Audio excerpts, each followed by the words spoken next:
40 வயசுக்கு மேல ஆனாலே பெண்களுக்கு இடுப்பு வலி, மூட்டு வலி வர ஆரம்பிச்சுரும். எலும்பு தேய்மானமும் ஏற்படும். அப்படி வராம இருக்கணும்னா, மாசம் மாசம் பீரியட்ஸ் டைம்ல இந்த கருப்பு உளுந்து களிய ஒரு முறையாவது நம்ம செஞ்சு சாப்பிட்டுட்டே இருந்தோம்னா, கட்டாயம் இந்த பிரச்சனைலாம் வராது. இதுக்கு 1/4 கப் அளவு கருப்பு உளுந்து எடுத்து வெறும் வாணலியில பாதி அளவுக்கு வறுத்துடணும். பாதி வறுபட்டதும் 2 ஸ்பூன் அளவு கருப்பு கவுனி அரிசிய சேர்த்து நல்லா வறுத்துடலாம்.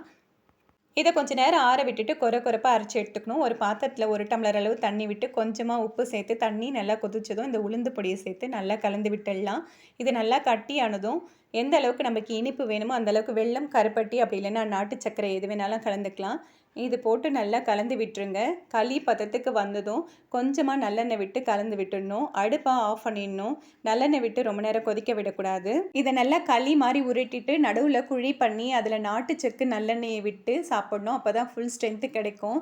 கட்டாயமா இதில கடையில வாங்குற நல்லெண்ணெய்லாம் விடவே கூடாது. நீங்களும் ட்ரை பண்ணி பாருங்க. வீடியோ பிடிச்சிருந்தா லைக் பண்ணுங்க.